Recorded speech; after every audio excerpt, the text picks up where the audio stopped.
right, we're here with Elizabeth Stark, founder of Open Video Alliance. Why did you decide to take part in Social Media Week Rome?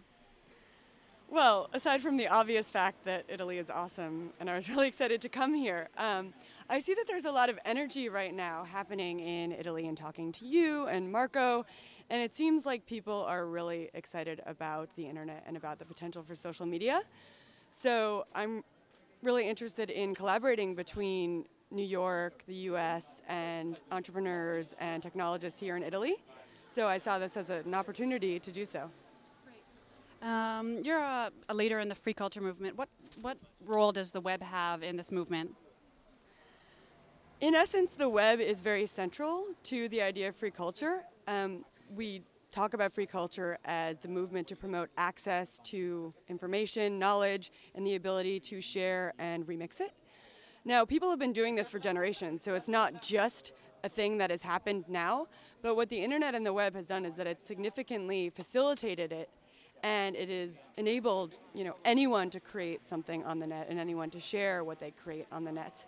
Something like Wikipedia would not have even been fathomable, say, 15 or 20 years ago. The idea that thousands, potentially millions of people would collaborate on an encyclopedia and it would usually be right. I know there are sometimes errors, but if you see an error, you can go in and you can fix it, right? So the potential for individuals to connect and for anyone to, say, edit Wikipedia or create a website is something that technology has undoubtedly enabled. During the event, you mentioned that you have a very strong opinion about Wikileaks. What is your opinion? Oh, I was essentially saying that anything that I would say wouldn't necessarily represent the opinion of the general American populace, because so many people have so many different feelings or opinions on WikiLeaks.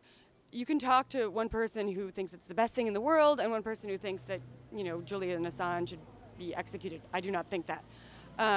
So when it comes to WikiLeaks, to me this is a classic example of the type of thing that, again, the internet and technology has facilitated. Even the idea that Bradley Manning took a DVD, right, or CD-ROM, where he wrote Lady Gaga on it and was able to access all of these documents. I mean, previously with paper, you just couldn't have walked out of a room with a stack of 200, or I think it was 700,000 in the end, documents. That just wouldn't have been feasible or possible, right? So with WikiLeaks, I think you have this idea of transparency and a push toward greater transparency. And when it comes to governmental dealings, I'm a supporter, not surprisingly, of more transparency. I do believe that when it comes to people's lives and people's safety, it is important to preserve or even protect information that could endanger individuals' lives. But on the whole, more transparency and enabling the population of not only the US and the world to know what's going on in their government is a good thing for society and can empower people and can enable them to vote on various issues. Or essentially, it's not a good idea to have a populace or a citizenry where they are not informed about what's going on in their government. All right, well, thank you very much for taking part in our event, and we're very happy to have you here in Rome, and I hope you have a great week with us. This has been awesome, so thanks so much.